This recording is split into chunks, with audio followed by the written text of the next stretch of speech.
आजको यो भिडियोमा तपाईलाई क्यानाडा वर्किङ भिसाको लागि हामीले नेपालबाट कसरी एप्लाई गर्न सकिन्छ र धेरैजना साथीहरूले सोधिराख्नु भएको क्वेशन चाहिँ अब मेरो पढाइ 10 क्लास मात्र छ अथवा +2 छ अथवा तपाईको इंग्लिशमा अलिकति कमजोर छु र त्यसदेखि पछाडी भनेको अब यदि तपाई नेपालबाट क्यानाडा एप्लाई गर्न चाहनु भएको छ भने तपाईले कुन प्रोग्राममा एप्लाई गर्न सक्नुहुन्छ र त्यसदेखि पछाडी अहिलेको अवस्थामा के कस्ता प्रोग्रामहरु खुलिरहेका छन् कुन चाहिँ सबैभन्दा इजी तरिका छ अथवा सबैभन्दा सहज तरिका कुन चाहिँ प्रोग्राममा हामीले एप्लाई गरेर जान सकिन्छ भनेर धेरैजना साथीहरूले दिनौ जसो यो क्वेशन गरिराख्नु भएको छ। त्यो भएको कारणले गर्दाखेरि आजको यो भिडियोमा तपाईहरुलाई योग्यता अनुसार अथवा तपाईको क्वालिफिकेसन अनुसार कुन चाहिँ प्रोग्राममा तपाईले एप्लाई गर्दाखेरि उचित हुन्छ र त्यसदेखि पछाडी अहिलेको अवस्थामा कुन प्रोग्रामबाट हामीले एप्लाई गर्यो भने चाहिँ सिलेक्ट हुने चान्स बढी हुन्छ त्यसदेखि पछाडी कस्ता प्रोग्रामहरु रहेका छन् भन्ने कुराहरु जानकारी दिन गइरहेको छु र तपाईले अब अहिलेको अवस्थामा युट्युब तिर फेसबुक तिर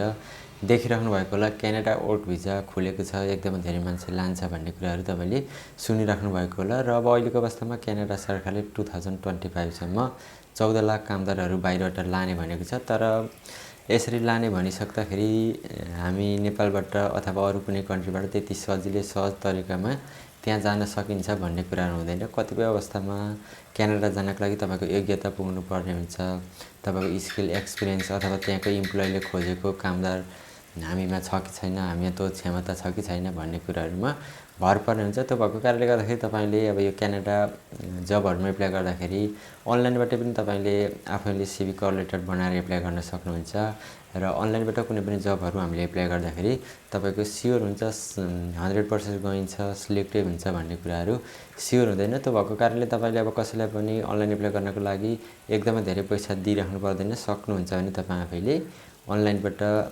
जबहरुमा एप्लाई गर्न सक्नुहुन्छ। विभिन्न तरिकाहरु अथवा विभिन्न प्रोग्रामहरुको बारेमा मैले अगाडि भिडियोहरु पनि बनाइरहेको छु, तपाईले अगाडिको मेरो भिडियोहरु हेर्नु भयो भने त्यहाँ गएर तपाईले जानकारीहरु पाउन सक्नुहुन्छ। जति पनि प्रोग्रामहरु रहेका छन् अलिकति इजी खालका ती सबैको बारेमा मैले अगाडि भिडियो बनाएको छु, तपाईहरुले त्यहाँ गएर हेर्न सक्नुहुन्छ।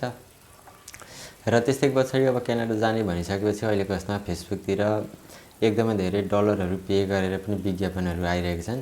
अब त्यसमा तपाईले एप्लाई गर्नुभयो भने तपाईको सुरुमा अब 20,000 25,000 कति उठाउन सक्छन् तपाईहरुसँग लिन्छन्। त्यसदेखि पछाडी तपाईको अगाडि उनीहरुले जति पैसा तपाईसँग लिन सक्छन् त्यो लिएर लास्टमा उनीहरुले ब्लक गरेर भाग्ने गर्दछन्। त्यस्ता खालका स्क्याम अहिलेको अवस्थामा एकदमै धेरै भइरहेको छ। त्यो भएको कारणले मैले सबै भिडियोमा तपाईहरुलाई भनिरहेको छु, यदि तपाई सक्नुहुन्छ भने आफै अनलाइनबाट कुन कम्पनीले डिमान्डहरु दिएको हुन्छ अथवा कुन साइटबाट त्यहाँको कम्पनीहरुमा हामीले जबहरु खोज्न सकिन्छ ती कुराहरु तपाईले विचार गरेर आफैले अनलाइनबाट डाइरेक्ट कम्पनीमा एप्लाई गर्नुभयो र तपाईलाई सिलेक्ट गर्यो भने त्यस्तो अवस्थामा तपाई सहज तरिकामा जान सक्नुहुन्छ।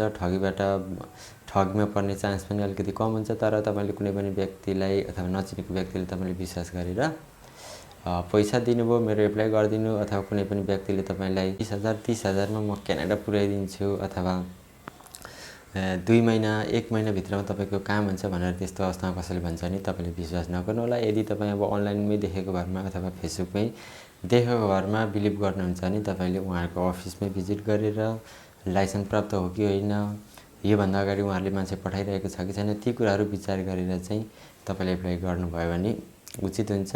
अथवा सबैभन्दा राम्रो तरिका भनेको तपाईले अनलाइनबाट कोसिस गर्नुभयो भने अरु थप कुराहरु पनि तपाईले बुझ्नुहुन्छ र बिस्तारै यदि सिलेक्ट भयो भने तपाईलाई आगामी दिनहरुमा जानको लागि सजिलो पनि हुन्छ, तपाई ठगीमा पनि पर्नुहुन्न र तपाईको धेरै खर्च पनि लाग्दैन। बिस्तारै तपाईले ट्राई गर्दै गएपछि कोसिस गर्दै गएपछि आफै सिक्दै जानुहुन्छ, बुझ्दै जानुहुन्छ र यदि तपाईको अब कुनै पनि जबमा सिलेक्ट भएपछि अगाडिको प्रोसेस के गर्ने भन्ने कुराहरुमा पनि धेरै तपाईले टेन्सन लिनु पर्दैन। त्यसमा पनि तपाईले अगाडिको प्रोसेसहरुमा कसैसँग सोधेर अथवा के डकुमेन्ट तपाईलाई चाहिन्छ त भन्ने कुराहरु उतैबाट तपाईलाई जुन कम्पनीले सिलेक्ट गरेको छ त्यहीबाट तपाईलाई जानकारी दिन्छ, त्यही अनुसार तपाईले फलो गरेर अगाडि बढ्न सक्नुहुन्छ। त्यो भएको कारणले तपाईले अनलाइनबाट ढुक्क भएर जबहरु एप्लाई गर्दा भयो सिलेक्ट भइसकेपछि के गर्ने कसो गर्ने भन्ने कुराहरुमा तपाई डराइराख्नु पर्दैन। त्यसरी तपाईले ट्राई गर्नु होला। र त्यसदेखि पछाडी भनेको अब अहिलेको अवस्थामा यदि तपाईको पढाइ +2 भन्दा कम छ भने तपाईले अब ट्राई गर्न मिल्ने भनेको न्यू ब्रन्सविक पाइलट प्रोग्राम हो त्यसको बारेमा मैले अगाडि भिडियो बनाएको छु। अब +2 भन्दा माथि अथवा ब्याचलर भन्दा माथि तपाईको पढाइ छ भने तपाईले एक्सप्रेस इन्ट्रीमा एप्लाई गर्न सक्नुभयो। त्यस्तै गरेर पिएनपी प्रोग्राम भन्छ, प्रोभिन्स नोमिनी प्रोग्राम, त्यसमा तपाईले एप्लाई गर्न सक्नुभयो। त्यसदेखि पछाडी भनेको तपाईको कुनै पनि जबहरुमा एक्सपिरियन्स छ 3-4 सालको भने इन्टरनेशनल मोबिलिटी प्रोग्राममा तपाईले एप्लाई गर्न सक्नुभयो। यस्ता विभिन्न खालका प्रोग्रामहरु रहेका छन्। तपाईले अगाडिको मेरो भिडियोहरु हेरेर त्यहाँबाट तपाईले बुझ्न सक्नुहुन्छ। र अब यदि तपाईको 3-4 सालको वर्क एक्सपिरियन्स छ तर तपाईको पढाइ +2 भन्दा कम छ भने त्यस्तो अवस्थामा चाहिँ तपाईले अहिलेको अवस्थामा मिल्ने भनेको यो न्यू ब्रन्सिक पाइलट प्रोग्राम हो। यसमा चाहिँ तपाईले ट्राई गर्न सक्नुहुन्छ किनभने त्यहाँ तपाईको आइएलटीएस पनि जरुरी हुँदैन, पढाइको पनि त्यत्रो धेरै त्यहाँ जरुरी हुन्छ भनेको छैन र इंग्लिश कमजोर छ भने त्यहाँ लगेर ट्रेनिङ दिने भनेर भनेको छ। त्यसको बारेमा तपाईलाई जानकारी छैन भने मैले अगाडि भिडियो बनाएको छु, त्यहाँ गएर तपाईले हेर्नु होला, सबै कुराहरु बुझ्नु होला। प्रोग्राम भनेको चाहिँ तपाईको त्यो न्यू ब्रन्सिक भन्ने ठाउँमा मान्छेको बसोबास अलिकति कमी भएको कारणले गर्दाखेरि बाहिरबाट मान्छेहरु लाने भनिएको छ।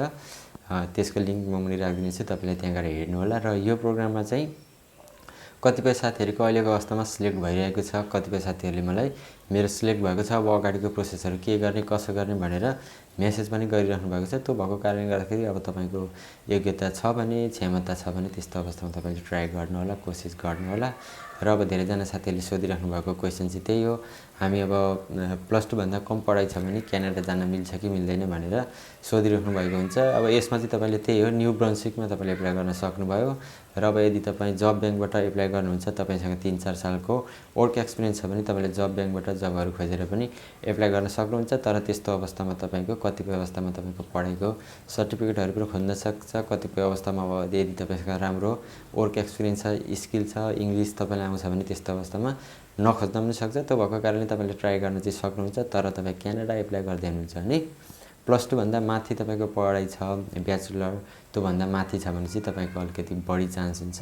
त्यो भन्दा कम छ भने चाहिँ तपाईले जब बैंकबाट जबहरु खोज्न सक्नुभयो, तर तपाईको वर्क एक्सपिरियन्स हुनु पर्यो। र त्यसदेखि पछाडी भनेको न्यू ब्रन्सिकमा तपाईले ट्राई गर्न सक्नुहुन्छ किनभने मैले कतिपय साथीहरुको देखेको छु, उहाँहरु +2 भन्दा मुनि 10 क्लाससम्म पढाइ गर्नुभएको साथीहरुको पनि त्यहाँ छनौट भएको छ। त्यो भएको कारणले तपाईहरु यदि तपाईको पढाइ +2 भन्दा कम छ भने यो प्रोग्राममा चाहिँ तपाईले ट्राई गर्न सक्नुहुन्छ। अब यो भन्दा माथि छ भने मैले अघि पनि तपाईलाई भनेको एक्सप्रेस इन्ट्री, पिएनपी प्रोग्राम, त्यसदेखि पछाडी तपाईको अरु विभिन्न सचक्याचुन, त्यस्तै गरेर अरु विभिन्न ठाउँहरुका प्रोग्रामहरु रहेका छन्, तपाईले त्यहाँ एप्लाई गर्न सक्नुहुन्छ। त्यसमा चाहिँ तपाईको आइएलटीएस पनि हुन जरुरी छ।